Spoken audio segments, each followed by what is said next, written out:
Jaya Shri Chaitanya. Jai Advaita Chandra, Jaya Gaura Bhakta Vrinda. Jai Advaita Chandra, Jai Gaura Bhakta Vrinda. Jaya Jaya Shri Chaitanya, Jaya Nityananda. Jaya Jaya Shri Chaitanya, Jaya Nityananda. Jai Advaita Chandra, Jaya Gaura Bhakta Vrinda. Jai Advaita Chandra, Jai Gaura Bhakta Vrinda. Jaya Jaya Shri Chaitanya, Jaya Nityananda. Jaya Jaya Shri Chaitanya, Jaya Nityananda. Jai Advaita Chandra, Jaya Gaura Bhakta Vrinda. Jai Advaita Chandra, Jaya Gaura Bhakta Vrinda. So we continue reading from Teachings of Lord Chaitanya.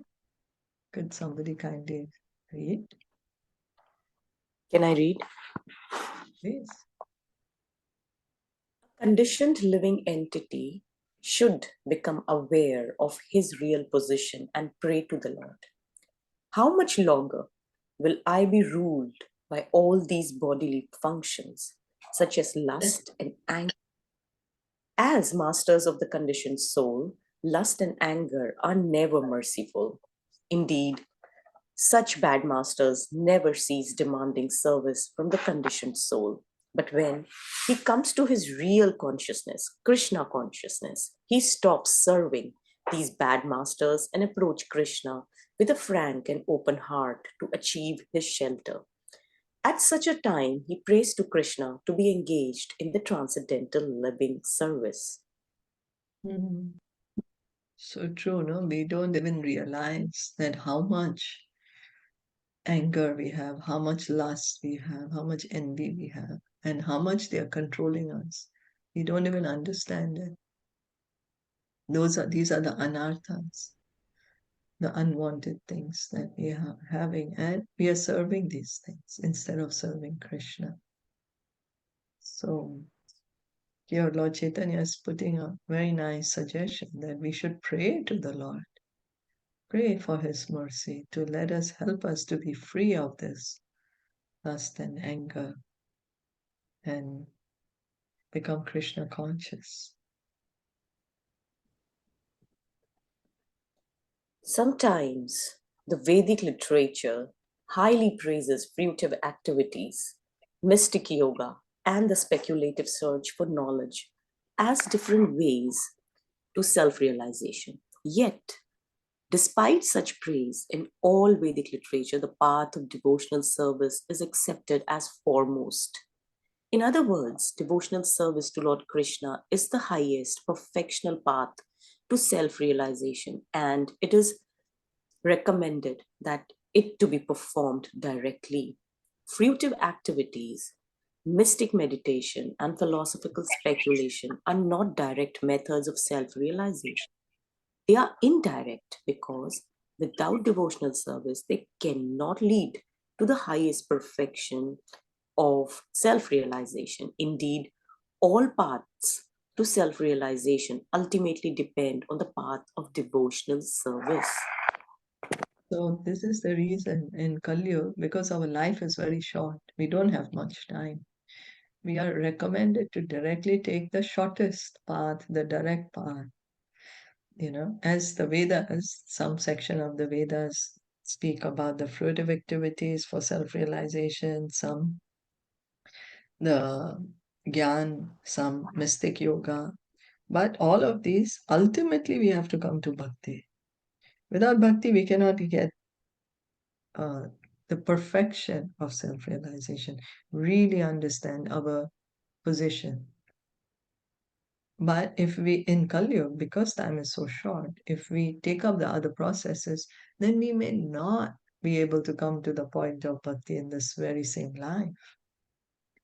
And then we may miss our our chance to do so. So that's the reason we are recommended. Just take up chanting the Hare Krishna mantra.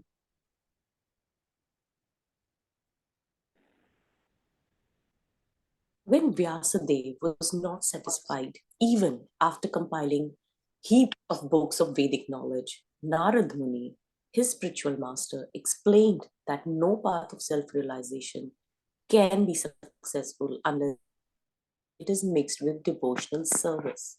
When Narad Muni arrived, Vyasadeva was sitting by the banks of the river Saraswati in a state of depression. Upon seeing Vyasadeva so dejected, Narad explained the deficiency in his compilations of various books. Even pure knowledge does not look well unless it is complemented by the transcendental devotional service. And what to speak of the fruitive activities when they are devoid of devotional service? How can they be of any benefit to their performer? So this reference is when, because Vyasadeva, he wrote, he compiled all the Vedas. That one big Ved, he divided into four: Rig, Atharva, Yajur, Sam. Then again, he wrote explanation, Vedanta Sutra. He put like so much details, everything he put. The Puranas, the Upanishads, he recorded everything, and yet he was feeling not good. Narad Muni, he asked Narad Muni, why am I not feeling good? Because Narad Muni said, you know, because you didn't describe what really this Kali people need, and that is devotional service. Because the Vedic language is so flowery, it can distract us completely from Krishna. And it's only devotional service that can actually give us perfection. So, because he did not directly say engage in devotional service to the Lord, or directly write about devotional service, and that's the reason. And after he spoke to Narad Muni, then he compiled this Srimad Bhagavatam. It's called Amala Puran because it's completely only speaking about devotional service. Continue. Similarly, Sukdev Goswami prays in Srimad Bhagavatam 2.4.17. There are many sages who are experts in performing austerities. There are many men who give much in charity. There are many famous men, scholars, and thinkers. And there are those who are very expert in reciting Vedic hymns. Although all the activities of these men are auspicious unless one performs them in order to attain devotional service to the Lord. They cannot award the desired result. Therefore, I offer my respectful obeisances unto the Supreme Lord, the only one who can award such results. So we may think, oh, I'm a great scholar. I know so many verses. I know so much philosophy. I can chant so many hymns. I can give so much charity. But all this cannot attract Krishna. Krishna himself says he's not attracted by this. What he's attracted is by devotional service. That's it. He's only attracted by devotion. Mm. So Sukadev Goswami is saying the same thing, reciting the words. Although many types of philosophers and transcendentalists believe that one who lacks knowledge cannot be liberated from the material entanglement, there is no possibility that knowledge without devotional service can award liberation. In other words, when Gyan or the cultivation of knowledge leads one onto the path of devotional service, then only does it help one gain liberation, but not otherwise. This is confirmed by Brahma in Srimad Bhagavatam 10.14.4. Shreyastim bhaktim udasyate vibhu क्लेशयन्ति ये केवला बोधलाभये तेषाम् असु क्लेशला एव शिष्यते नान्याद् यथा स्थूला तुसाम्भगीतनाम. My Lord, my dear Lord, devotional service unto you is the best path for self-realization. If someone gives up that path and engages in the cultivation of knowledge or in speculation, he will simply undergo a troublesome process and will not achieve his desired result, just as a person who beats an empty husk of wheat cannot get grain. One who engages simply in speculative knowledge cannot achieve the desired result of self-realization. His only gain is trouble.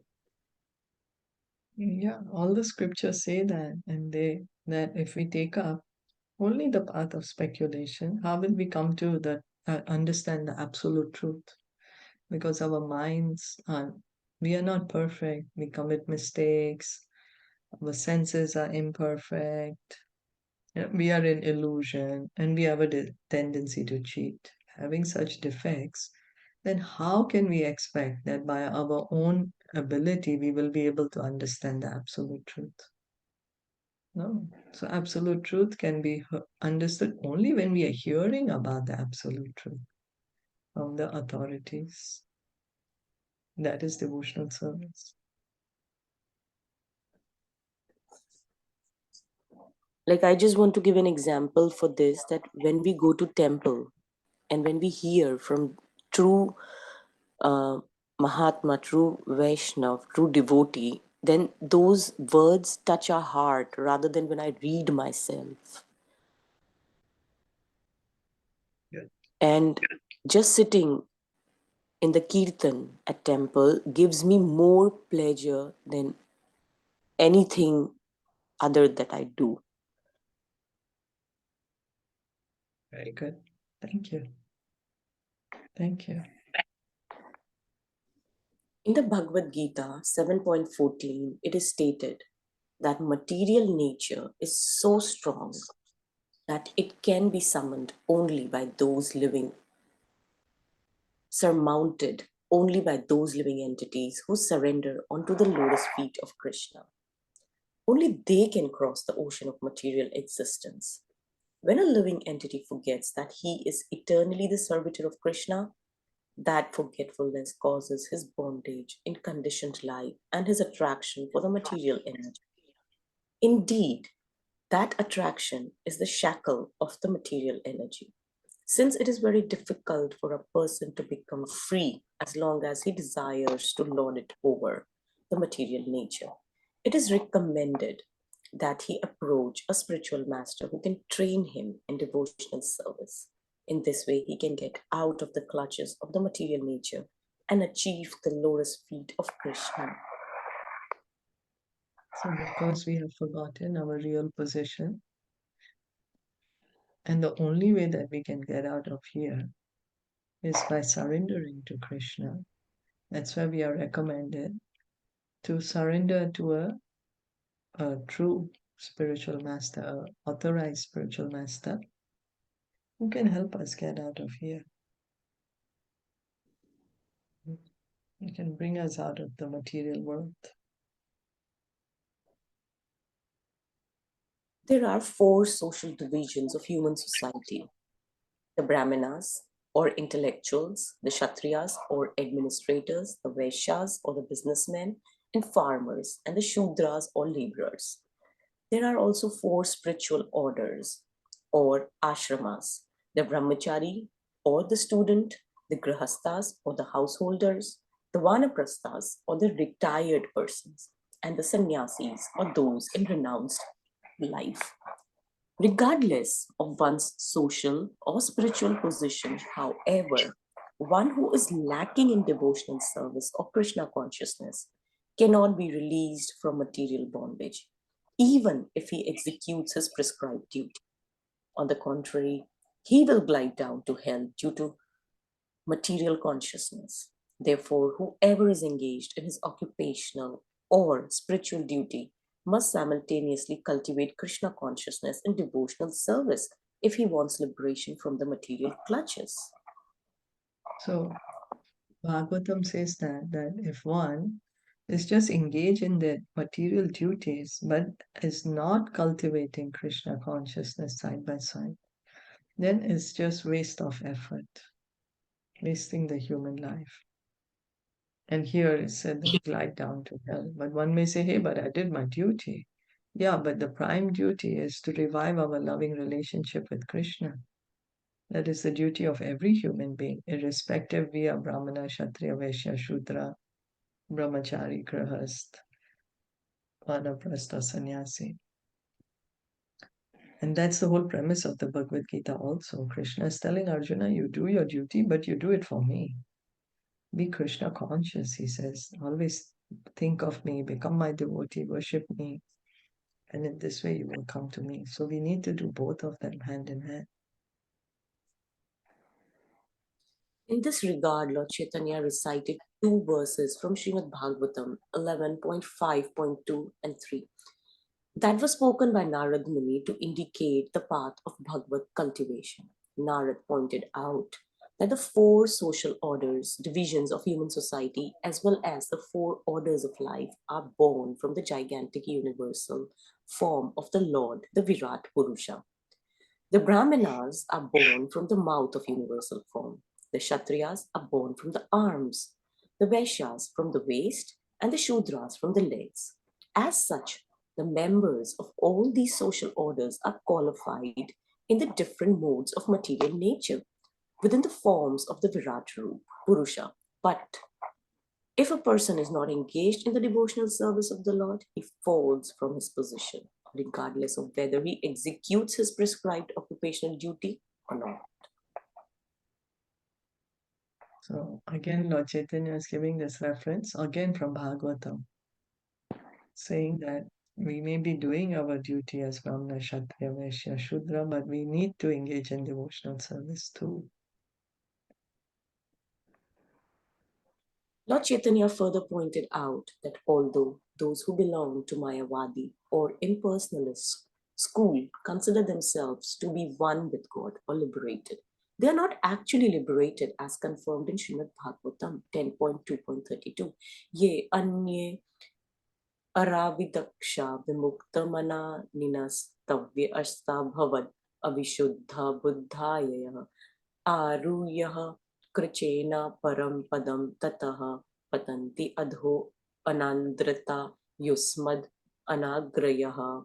Those who think that they are liberated according to Mayavad philosophy, but who do not take to the devotional service of the Lord fall down for want of devotional service, even when they undergo the severest types of penance and austerity, and even after they sometimes approach the supreme position.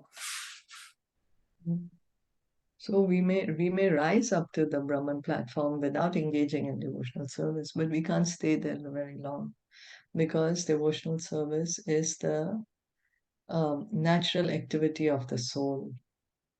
And till the time we don't engage in that, till that time we will keep on hankering, we will keep on wandering around the universes and the material world. Chaitanya Mahaprabhu explained that Krishna is just like the sun, and that Maya, the illusionary material energy, is just like the darkness. Therefore, one who's constantly in sunshine of Krishna cannot possibly be deluded by the darkness of the material energy. This is very clearly confirmed in the last of the four principal verses of Srimad Bhagavatam 2.9.34, as well as in the Srimad Bhagavatam 2.5.13, which states, the illusionary energy of Maya is ashamed to stand before the Lord. Nonetheless, the living entities are constantly being bewildered by this very same illusionary energy. In his conditioned state, the living entity discovers many forms of world jugglery to get apparent liberation from the clutches of Maya. But if he sincerely surrenders unto Krishna by simply once saying, my dear Lord Krishna, from this day I am yours, he at once gets out of all the clutches of the material energy. This is confirmed in Ramayana, Yuddhakand 18.33, wherein the Lord says, Sakrad eva prapanyo yas twasmiti cha yachyate abhyam sarvada tasmi dadami etad vratam mama. It is my duty and vow to give all protection to one who surrenders unto me without reservation. One may develop the desire to enjoy fruitive activities, liberation, jnana, or perfection of the yoga system. But if one becomes very intelligent, he will give up all these paths and engage himself in sincere devotional service to Lord. Srimad Bhagavatam 2.3.10 confirms that an intelligent person, whether free of desires or full of desires for material enjoyment or desirous at liberation, should engage in intense devotional service. Those who are ambitious to derive material benefits from devotional service are not pure devotees, but because they are engaged in devotional service, they are considered fortunate. They do not know that the result of the devotional service is not material benediction, but because they engage in devotional service of the Supreme Lord, they ultimately come to understand that material enjoyment is not its goal. Krishna says that persons who want some material benefit in exchange for devotional service are certainly foolish because they want something that is poisonous for them. Yet, although a person may desire material benefits from Krishna, the Lord, being all powerful, considered the person's position and gradually liberates him from a materially ambitious life and engages him in more devotional service. When one is actually engaged in devotional service, he forgets his material ambitions and desire. This is confirmed in Srimad Bhagavatam 5.19.27. Let's stop here, maybe? Or we can finish this verse then. Okay. Can you, yeah. Satyam dishasti artihitam arthito nrinam nevarthado yad punar arthita yataha swayam vidhate bhajatam anichatam ichha padinam nijpad pallavam. Lord Krishna certainly fulfills the desires of his devotees who come to him in devotional service, but he does not fulfill desires that would again cause miseries. In spite of being materially ambitious, such devotees, by rendering transcendental service to the Lord, are gradually purified of desires for material enjoyment and come to desire the pleasure of the devotional service. Wow. The Bhagavatam says whether we have full of material desires, or we have no material desires, or we desire liberation, just engage in devotional service to the Lord. And gradually, our heart will get purified and we will come to the point of pure devotional service.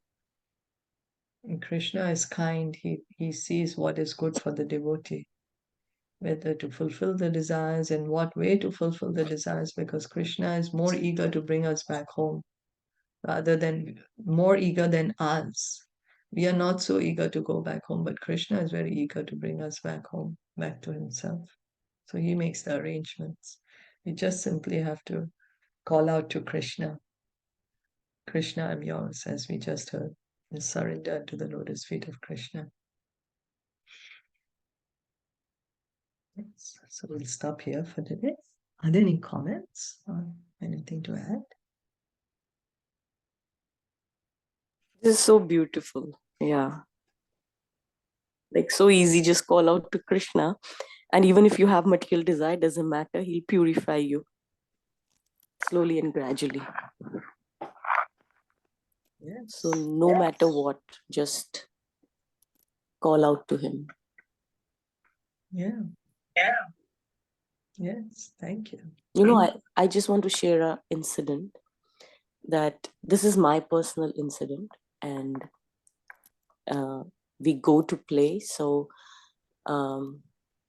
and when I saw that the other competitor who was being taught by my husband, and the next day was the tournament, and then somehow I don't know what happened, and I'm telling my husband that don't teach her because she's already so good and that will be a good competition. So I felt so bad later when I came home, and then Rohit told me that, is it you really? Like then whatever you're doing is waste if you think like that. And is this the way you behave? That, you know, how can you stop anybody? Because it's like, don't you have faith?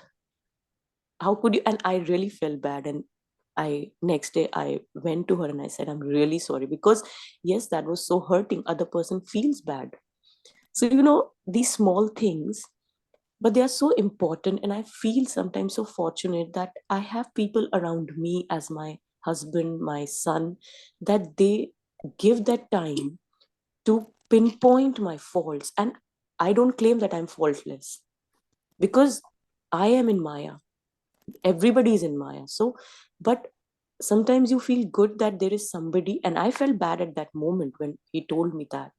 But then later I realized that he's right. He's helping me to correct my. And then later, that girl felt so nice, though she was not even Indian and she was not understanding what I was talking to Rohit, but she felt so nice and happy that I just walked to her and she said that I know you don't mean it, but sometimes these small things, they are very, very small things. We overlook it, but they are very important things to correct us and to look back in ourselves that, it's not an easy path.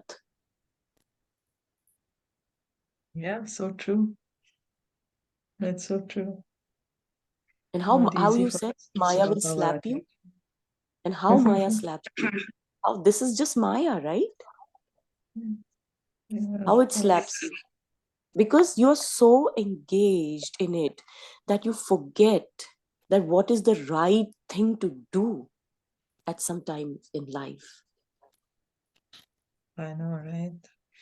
Each Yeah, of us I goes. felt so bad, but then I felt happy also, Shilpaji, trust me, that at least I have somebody who can correct me. Because otherwise, I'll just go on living like that. I'll keep on doing it and I'll never even realize. And then definitely Krishna is there. Maybe through Rohit, he wanted to guide me. And so, yeah. Yes. And the same thing with Dhruv. He always, whenever I'm doing something, he always pinpoints me. Oh, please, Mama, you went Tamogun. What are you doing? Oh, today is your full day of Tamogun. So, these are small things. Maybe he's just joking, but he understands. And I understand that, yes, he's, pointing me out that, listen, you're in the wrong, you're doing it the wrong thing. Correct yourself. This is not supposed to be done. So good. So So good. So good I that just you want to, have all it's the just your support. blessings. Yeah. I think everyone's Wow. blessings, all Yes, the elders blessings. and yeah, Krishna. And yes, Yes, that, that's so I just wanted blessings. to share this, that, we should Yeah, have people. If they tell us you feel bad, but then you should feel blessed that they are there to pinpoint things for you. so true.